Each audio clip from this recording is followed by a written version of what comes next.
الاخير ما عندنا حتى شيء يعني الا يعني مجموعه ما ترجعش الشعب في طريقه الانتخاب، في تحرير طريقه الانتخاب، في تحوير المجال الانتخابي ما ترجعش. نقطتين فقط. هي في مساله انه المرحله هذه راي الديمقراطيه، نجم نتحدثوا على الديمقراطيه الدستوريه اذا يكون عندنا مرجع هو الدستور، والان ما عندناش دستور، والا الديمقراطيه اللي تستند الى الشرعيه الثوريه، فهمني، واللي هي ممكن تهزنا للامباس بحيث ثم قضايا توصل انه ما نلقوش فيها حلول. الشكل الثالث واللي هو تطلب المرحله الان هي الديمقراطيه او الشرعيه الوفاقيه. يلزم ثم، وهذايا اللي يخلي المجتمعات في لحظه الانتقال وفي اللحظه الثوريه هذه تتطلب نوع من الوفاق. معناها موضوع المجلس التاسيسي اللي باش يقوم ما يلزمش احنا في تونس ما نقول لك لا يلدغ المؤمن من جحر واحد مرتين. ما يلزمش يصير لنا كما صار المجلس التاسيسي نتاع بورقيبه، وقت اللي اعطاه محمد لامين باي الامر بتكوين المجلس التاسيسي في 55 قبل حتى الاستقلال التام، على موضوع الاستقلال الداخلي. اعطاه الامر بتكوين المجلس التاسيسي، بقى 3 سنوات المجلس التاسيسي حتى الاعلان الجمهوريه في 58. فهمتني؟ 3 سنوات الناس خرجت اعطوه المجلس التاسيسي واعطوه تفويض البورقيبه وقالوا له اخدم على روحك ربي يبارك فيك. هذا لا يمكن ان يحدث مره ثانيه في تونس. اعاده الثقه تحتاج انه لي جون هذوما لي ريبريزونتون دو بوبل دو لا سوسيتي doivent faire leur preuve. ما يلزمش تعطيهم من الاول سك على بياض. بالتالي فكره الهيئه الرقابيه على المجلس التاسيسي فكره في ذاتها ماهيش سيئه. شنو هو السيء؟ ان يولي توظيفها من طرف اطراف تعتبر تحس نفسها اللي هي اقليه داخل المجتمع باش تفرض نمط ونموذج نتاع حكم، وتحط دي ستاندار ولا تحط حاجات منذ البدايه وتفرضها على المجلس التاسيسي من نوع تقول له قضايا اللي هي تتطلب حوار اجتماعي ونقاش كبير ياسر اللي ممكن يدوم سنوات، من نوع المساواة في الإرث، من نوع إلغاء هذه مجلة الأحوال الشخصية، من نوع بعض الإسقاطات اللي هي ممكن أنها تعمل حجر عثرة أمام المسيرة الديمقراطية. فالفكرة في ذاتها ما هيش سيئة، لأنه أنك تعطي للمجلس التأسيسي يعمل إيش يحب باسم. نخافوا أنه كما قال واحد أنه بعض اللائكيين الاستئصاليين يتحالفوا مع فلول النظام البائد نتاع التجمعيين، وبعض الليبراليين اللي ما عندهم حتى امتداد شعبي يتحالفوا مع بعضهم الكل بقوة المال، وترجع الديكتاتورية من جديد عبر الديمقراطية الحقيقية، عبر الانتخابات الحقيقية. لأن إذا كان صارت انتخابات وتشكلت هيئة فهمني لرقابة الانتخابات وأفرزت النتائج نتاعها ورجعوا لك الناس هذوكم الكل عاودوا تشكلوا مع بعضهم في شكل قوائم ونجحت القوائم هذيك، برا لوج عليها تونس 60 سنة أخرى ولا 70 سنة أخرى باش تقوم ثورة ثانية، لأن الديكتاتورية ترجع عن طريق الواحد. فوجود هيئة في ذاتها مهم. أظن الفكرة هذه واضح. مسألة ثانية هي مهم جدا يقظة الشعب، وهذا اللي يخلي عندنا ثقة في الشعب هذا، وإن شاء الله اللحظة تغير. لن نغدر مرة ثانية، الشعب التونسي لن يغدر مرة ثانية. اللي قالوه في القصبة في الاجتماع الثاني بعد التجمع الثاني، ايش قالوا بعد ما رفعوا الاجتماع؟ قالوا إن عدتم عدنا. وهذه اليقظة هنا دور الشباب في الفيسبوك أن يكون فاهم كما قال الدكتور أحمد مسألة المكاتب الاقتراع والنسب والقوائم، هل أن النظام الفردي، النظام بالقائمة إلى غير ذلك، وأن يكون ثم حوار حول المسائل هذه، وأن تكون الناس كل منتبهة حتى لا تغدر أو تسرق الثورة مرة أخرى. في خصوص الشيخ أحمد، في خصوص الشعارات والمواقف هذه لابد أن ننتبه. صحيح احنا نعتز بحضارتنا ونعتز بخلفائنا اللي قدموا نماذج في العدل عبر التاريخ، والرسول صلى الله عليه وسلم معنا أحد دارسي التاريخ في إنجلترا اعتنق الإسلام، والله نسيت اسمه، وقت اللي درس تاريخ الفتوحات في العالم، وقت اللي شعوب وأمم تدخل على أمم أخرى وتفتح لكونكيت، فهمتني؟ فدرس القاء اللي الرسول صلى الله عليه وسلم وقت اللي دخل مكة، دخل مكة مش كما دخلوها بقية الفاتحين عبر التاريخ، اختلف عنهم اختلافا كليا. دخل مكة مطأطئا الرأس باكيا، ما دخلش الله أكبر وهذا لا، دخل مستغفرا ربه مطأطئ الرأس باكيا فاعتنق الإسلام. ثم مواقف عظيمة جدا. الإشكال عندنا كمسلمين وين؟ المشكلة أن هذه المواقف وهذه الشعارات لم تترجم ولم تتحول إلى مؤسسات. عندنا أعظم قيمة من قيم الديمقراطية اللي هي الشورى، ونزلت من 7 سماوات في القرآن الكريم. طبقناها الشورى في تاريخنا، كانت قيمة. الغرب ايش عمل؟ أخذ قيمة الشورى اللي عندنا وحولها إلى مؤسسة وإلى آليات. عمل البرلمان وعمل الانتخابات وعمل الشورى. فالمسألة هي قضاء المظالم أيضا. يعني أن يجي سيدنا عمرو بن العاص كيفاش ولده معناها عوقب من سيدنا عمر بن الخطاب وكل شيء. جاء الغرب معناها أن كيفاش الإدارة أو القاضي أو المسؤول في الدولة الإسلامية يحاسب. هذا بقى كمبدأ، وبقت بعض المواقف تاع خلفاء، ولكن ما تحولش إلى مؤسسة. شكون حولوا إلى مؤسسة؟ الغرب وقت اللي عمل لو دروا إلى جوستيس أدمينستراتيف، القضاء الإداري، وقت اللي البريفكتور ولا أي مسؤول إداري ولا مينيستر ولا أي حاجة يعمل تجاوز، فيمكن أنت كمواطن تتلاحق لدى الإدارة. بارك الله فيك. في عهد المأمون فما كانت محكمة إدارية. قضاء المظالم يعني في جزء اللي سمعتم بكري كثروا الأسئلة عليها برشا. باهي، أول حاجة تصحيح لما قيل بكري في شباب الفيسبوك. خدمة تصحيح يعني لما قيل في شباب الفيسبوك. والله الشباب يعني دعا عليه البعض انه مائع ما شاء الله عليه، كان فايق لاقصى درجه. يعني انه انا اول ما شفت السيكونس تاع سي بوعزيز الله يرحمه شفتها على الفيسبوك، ما شفتهاش على الجزيره. يعني قوه الفيسبوك فريمون ما شاء الله، والشباب تاع توا مازال واقف. ثم سؤال بالله حبيت نعطيه. يعني تحدثتوا على اللايكيه وتحدثتوا على الاسلاميين، مع اني راهي بصفه شخصيه ما نحبذهاش كلمه اسلاميين، خاطر سامحنا احنا كل مسلمين. ايش معناتها كلمه اسلاميين؟ ايش معناتها جايين لتونس ويعني اسلاميين علاه انا مانيش مسلم؟ انا عشت فيها تونس 23 سنه مسلم، صحيح كنت مقيد لكن مسلم. على خاطر ما نعملش في اللحيه، لا اللحيه كل مره نصير. ماذا راوا في الاسلام حتى يمتنعوا عنه؟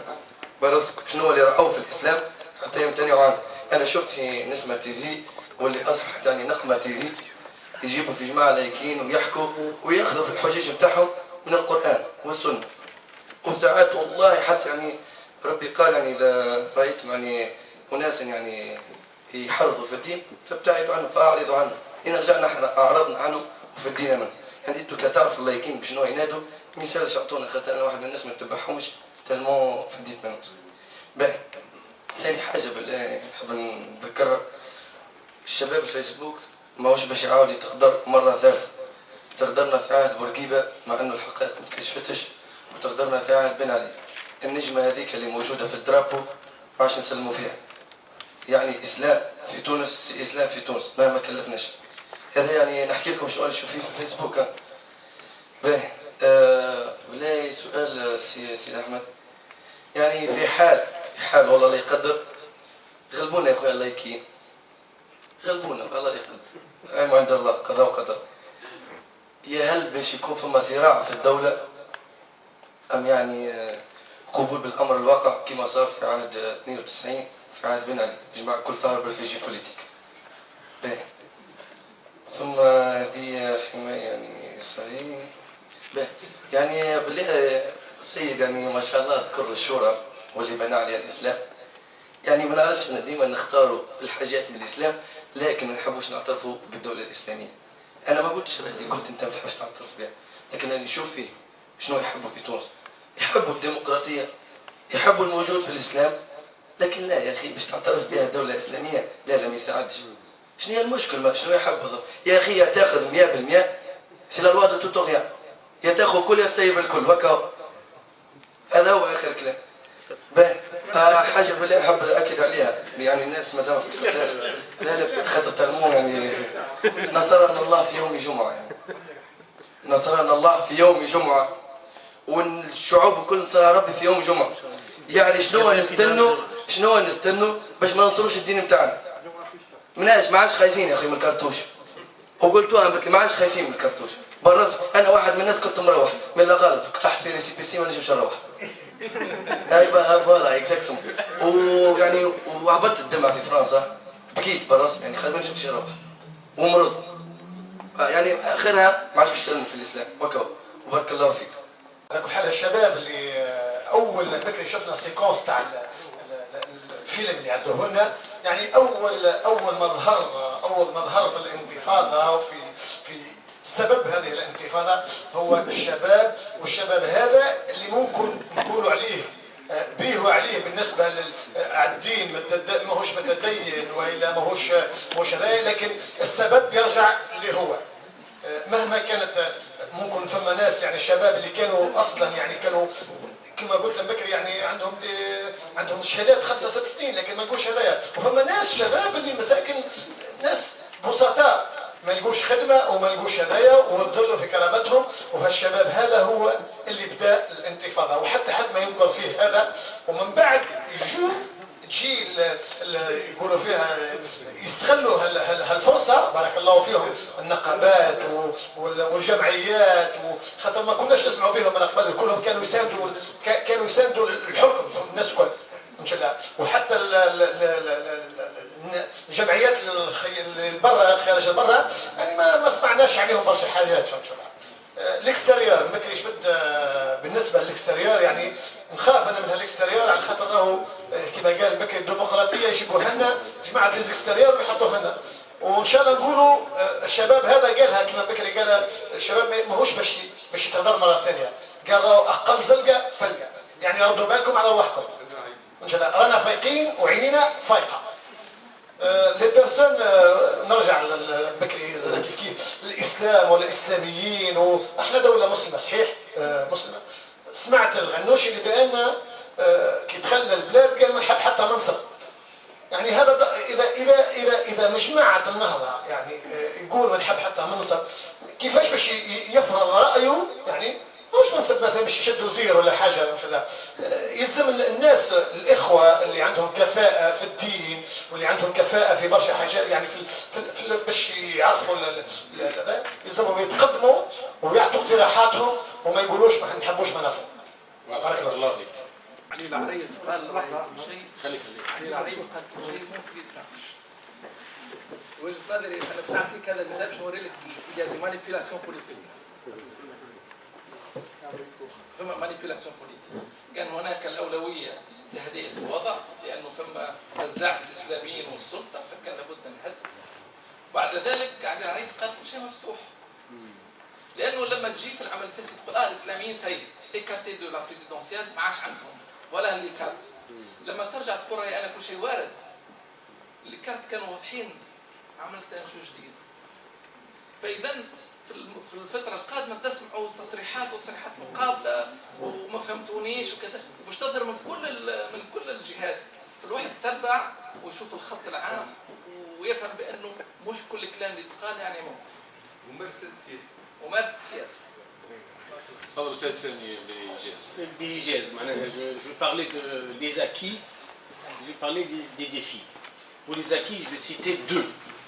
Un des plus grands acquis pour la révolution pour les Tunisiens, c'est ce drapeau. Alhamdulillah.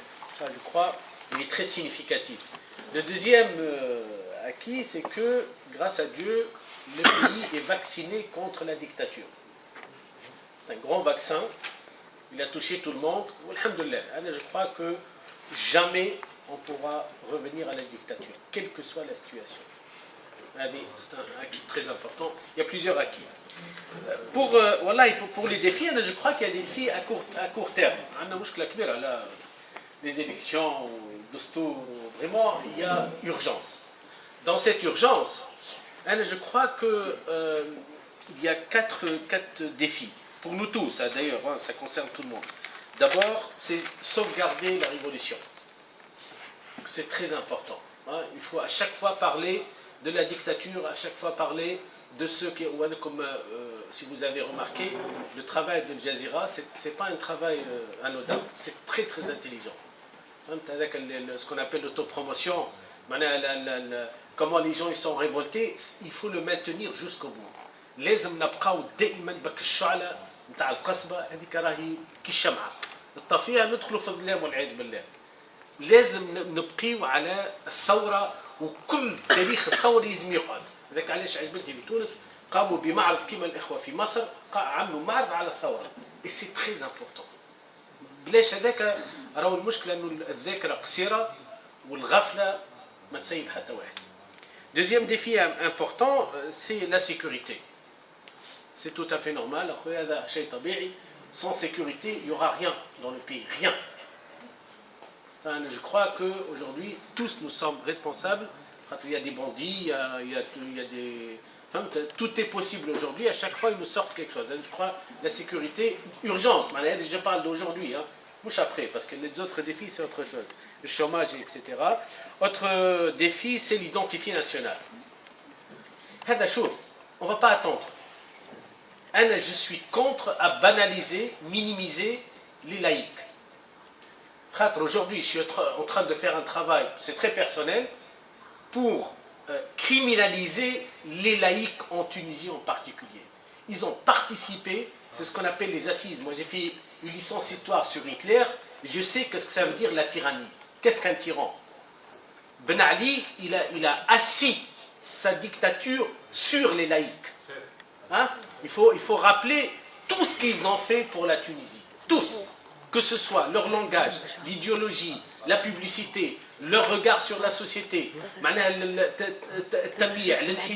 tout ça, il a contribué, et ce sont des criminels. C'est pour cela, hier, j'ai demandé à criminaliser, à juger comme on juge la sécurité politique de Ben Ali, comme on veut juger aussi les partis de l'RCD, il faut juger aussi les laïcs qui ont participé activement, et je dis bien activement, sans pitié. Là-dessus, il ne faut pas revenir là-dessus.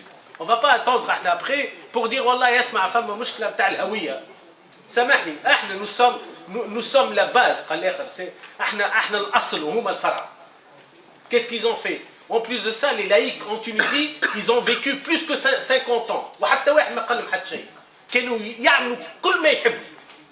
La preuve en est, c'est que toute la culture des laïcs a été...